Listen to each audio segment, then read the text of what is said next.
नमस्कार, मैं हूं अंजू पंकज। बहुत बहुत स्वागत है आप सबका। हम तो डूबेंगे सनम, तुमको भी ले डूबेंगे, लगता है इसी एजेंडे के तहत अब अरविंद केजरीवाल पंजाब में काम कर रहे हैं।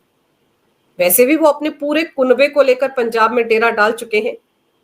सिसोदिया को प्रभारी बना दिया गया है, सह प्रभारी सत्येंद्र जैन को बना दिया गया है और अरविंद केजरीवाल ने ये जिम्मेदारियां इन दोनों को सौंपते वक्त ये कहा था कि अब दिल्ली का शिक्षा मॉडल पंजाब में भी लागू किया जाएगा। और जिस तरह से सत्येंद्र जैन ने दिल्ली में मोहल्ला क्लिनिक बनाए, वैसे ही मोहल्ला क्लिनिक अब पंजाब में भी बनाए जाएंगे ताकि 2027 के चुनाव में आम आदमी पार्टी को फायदा हो जाए। तो पता नहीं सत्येंद्र जैन ने मोहल्ला क्लिनिक पर काम करना शुरू किया या नहीं, लेकिन दिल्ली के पूर्व शिक्षा मंत्री, पूर्व डिप्टी सीएम मनीष सिसोदिया ने अपने एजेंडे पर काम करना शुरू कर दिया है। उन्होंने दिल्ली के शिक्षा मॉडल को पंजाब के ऊपर थोपने का काम शुरू कर दिया है। दिल्ली में वो क्या करते थे? उन्होंने कोई नया स्कूल तो बनाया नहीं, सिर्फ एक कमरा बनाया किसी पुराने स्कूल में और उसको स्कूल ऑफ एक्सीलेंस का नाम दिया था। और दावा तब ये किया गया था कि ये वर्ल्ड क्लास स्कूल है, वर्ल्ड क्लास सुविधाएं दी जा रही हैं स्टूडेंट्स को। जबकि अब जब भांडा फूटा है तो पता चला है कि सिर्फ एक क्लासरूम जो 5 लाख में बन सकता था, उसको 25 लाख में तैयार किया गया। और इन स्कूलों में 10वीं और 12वीं में उन्हीं स्टूडेंट्स को एडमिशन दी जाती थी जो पढ़ने में बहुत तेज होते थे, यानी कि इंटेलिजेंट स्टूडेंट, मेधावी छात्र, उनको एडमिशन दी जाती थी ताकि उस स्कूल का रिजल्ट 100% रहे, 100% रहे। और जो कमजोर छात्र होते थे उनको पहले ही स्कूल से टाटा बाय बाय कह दिया जाता था, उनको स्कूल से निकाल दिया जाता था और कहा जाता था कि वो किसी दूसरे सरकारी स्कूल में एडमिशन ले लें। और ये मामला कई बार दिल्ली हाई कोर्ट भी पहुंचा और दिल्ली हाई कोर्ट में उस वक्त एक्टिंग चीफ जस्टिस मनमोहन को ये टिप्पणी करनी पड़ गई थी कि दिल्ली की केजरीवाल सरकार की नीतियों के चलते छात्र स्कूल छोड़ने को मजबूर हो रहे हैं और ऐसे में तिहाड़ में कैदियों की तादाद बढ़ रही है। एक बहुत ही गंभीर टिप्पणी उन्होंने केजरीवाल सरकार पर की थी कि जो छात्र स्कूलों से निकाले जाते हैं, जिनको रिजल्ट के चलते, बेहतर रिजल्ट के लिए स्कूलों में एडमिशन नहीं दी जाती है, वो छात्र कहां जाएंगे? वो अपराध की तरफ ही तो जाएंगे। और अब बिल्कुल ऐसे हालात पंजाब में भी पैदा हो गए हैं।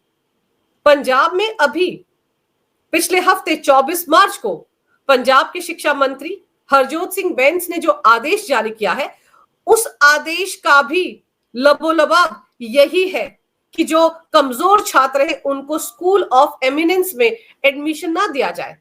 स्कूल ऑफ एमिनेंस बिल्कुल दिल्ली की तर्ज पर, जैसे दिल्ली में स्कूल ऑफ एक्सीलेंस है, वैसे ही भगवंत मान सरकार ने पंजाब में स्कूल ऑफ एमिनेंस तैयार किए हैं। कहानी वहां पर भी बिल्कुल ऐसी है, कोई नया स्कूल नहीं बनाया गया। 118 पुराने स्कूल हैं जहां पर पहले ही प्री नर्सरी की, नर्सरी की 1 से लेकर 5वीं तक क्लासें चलती थी, उन्हीं स्कूलों को स्कूल ऑफ एमिनेंस में कन्वर्ट किया गया है। और हैरानी की बात यह है कि दावा यह किया जाता है कि 118 स्कूल इस वक्त स्कूल ऑफ एमिनेंस की तरह काम कर रहे हैं, जबकि सिर्फ 14 स्कूल हैं जहां पर कायदे से पढ़ाई हो रही है। 14 ऐसे स्कूल हैं जिनका उद्घाटन किया गया है। बाकी के स्कूलों में अभी भी बुनियादी सुविधाओं के लिए या इंफ्रास्ट्रक्चर तैयार करने की जद्दोजहद चल रही है। तो अब ये जो तथाकथित 118 स्कूल ऑफ एमिनेंस है, इनमें पढ़ाई कौन करेगा? किसको बाहर का रास्ता दिखाया जाएगा? किसको एडमिशन नहीं मिलेगी? इसको लेकर बाकायदा एक आदेश जारी किया गया है पंजाब के शिक्षा मंत्री हरजोत सिंह बैंस की तरफ से। इस आदेश के मुताबिक डिस्ट्रिक्ट एजुकेशन ऑफिसर से कहा गया है कि वो स्कूल ऑफ एमिनेंस में बिना टेस्ट एडमिशन लेने वाले स्टूडेंट्स की संख्या को घटाएं और उन्हें दूसरे सरकारी स्कूलों में एडमिशन लेने के लिए कहें। यानी नए गैर एसओई छात्र, अर्थात जो प्रवेश परीक्षा उत्तीर्ण नहीं करेंगे, उन्हें कक्षा 6, 9 और 11 में इन स्कूलों में दाखिला नहीं दिया जाएगा, बल्कि उन्हें पास के किसी दूसरे गैर एसओई सरकारी स्कूल यानी आम सरकारी स्कूल में जाने के लिए कहा जाएगा।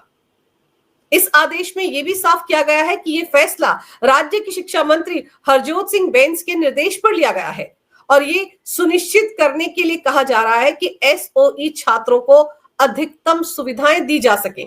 यानी जो मेधावी छात्र इन स्कूलों में पढ़ते हैं उनको तो ज्यादा से ज्यादा सुविधाएं दी जाए, लेकिन जो पढ़ाई में कमजोर है, जिनके चलते इस स्कूल का रिजल्ट डगमगा सकता है, इस स्कूल का रिजल्ट 100% नहीं रह सकता है, उन्हें बाहर का रास्ता दिखाकर किसी दूसरे आम स्कूल में पढ़ने के लिए कहा जाए। गौर करने वाली बात यह है कि भगवंत मान सरकार के in world class school of eminence में पढ़ने वाले छात्रों को पहले ही 2 हिस्सों में बांट दिया जाता है।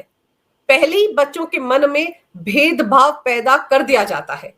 एक वो जो टेस्ट पास करके इन स्कूलों में दाखिला लेते हैं, जो SOE छात्र कहलाते हैं, और दूसरे जिन्हें बिना टेस्ट के दाखिला दे दिया जाता है, वो गैर SOE छात्र कहलाते हैं। बेहतर शिक्षा देने के नाम पर पहले खुद ही भगवंत मान सरकार ने मासूम बच्चों को 2 हिस्सों में बांट दिया और अब पढ़ाई में कमजोर छात्रों को इन स्कूलों से बाहर किया जा रहा है।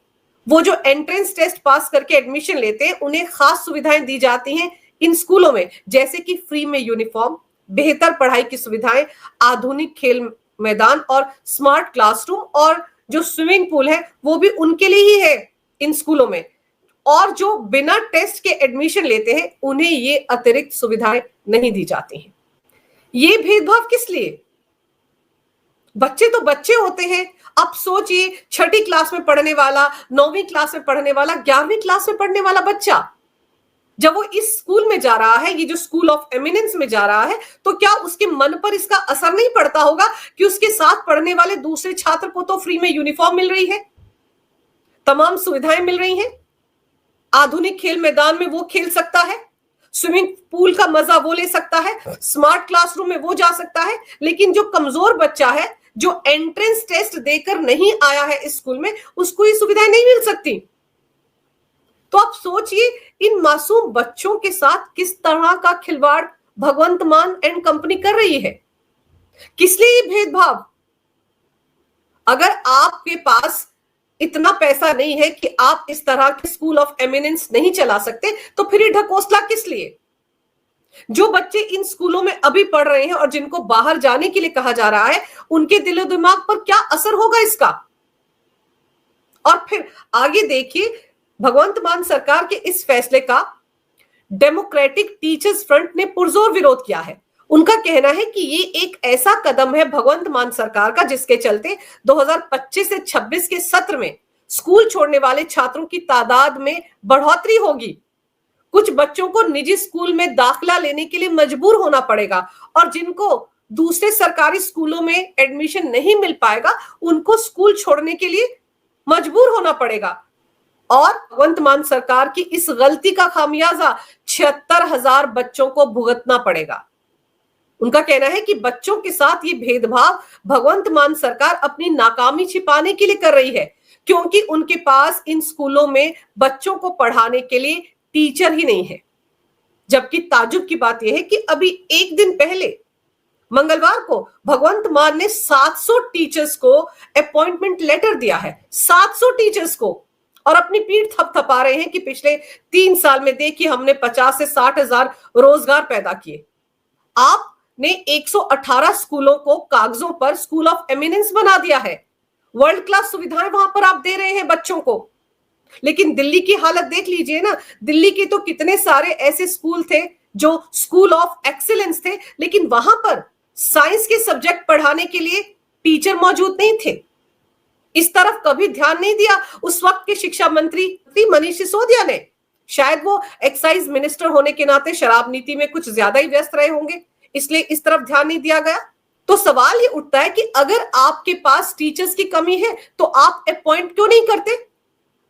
दिल्ली में कम से कम 22,000 गेस्ट टीचर थे जिन्होंने 10 साल तक लगातार इंतजार किया कि उनको रेगुलर कर दिया जाएगा, लेकिन केजरीवाल सरकार ने उनको रेगुलर नहीं किया। और उसका नतीजा यह है कि हर दूसरे महीने दिल्ली हाई कोर्ट में केजरीवाल सरकार को उनकी शिक्षा नीतियों के चलते फटकार खाने को मिलती थी। दिल्ली के सरकारी स्कूलों की क्या हालत थी, ये किसी से छिपी नहीं है। और अब पंजाब में जो कुछ हो रहा है उसमें कैसे कोई मान ले कि सिसोदिया का हाथ नहीं है? क्योंकि आपको याद होगा जब दिल्ली में चुनाव हार गए थे सिसोदिया, तो अचानक से पंजाब के एक स्कूल से उनकी एक तस्वीर सामने आई थी जिसमें दिख रहा था कि वो पंजाब के किसी स्कूल में पंजाब के शिक्षा मंत्री हरजोत सिंह बेंस के साथ खड़े हैं। और उस वक्त तो अपने साथ मीडिया की टीम को लेकर नहीं गए थे, बड़े चोरी चुपके वहां पर पहुंचे थे। तब भी ये सवाल उठे थे कि सिसोदिया पंजाब के स्कूल में कर क्या रहे हैं। वहां के शिक्षा मंत्री ठीक तरीके से शिक्षा विभाग देख रहे हैं, ऐसे में सिसोदिया के दखल की क्या जरूरत है। लेकिन जब अरविंद केजरीवाल ने सिसोदिया को पंजाब का प्रभारी बनाया और ये कहा कि अब पंजाब में भी शिक्षा के क्षेत्र में जिस तरह की क्रांति सिसोदिया दिल्ली में लेकर आए थे, बिल्कुल वैसी क्रांति पंजाब में लेकर आएंगे, तो सबको समझ में आ गया था कि किस तरह की क्रांति पंजाब में आने वाली है और उसका नमूना देखने को मिल गया है।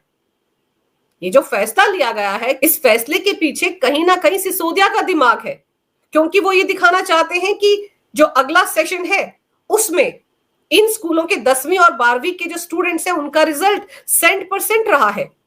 और कमजोर छात्र अगर उन स्कूलों में रहेंगे तो एक तो उन पर भी पैसा खर्च करना पड़ेगा भगवंत मान सरकार को, उनको भी सारी सुविधाएं देनी पड़ेंगी, फ्री में बस की सुविधा भी उनको देनी पड़ेगी, और ऐसे में रिजल्ट भी खराब हो सकता है स्कूल का।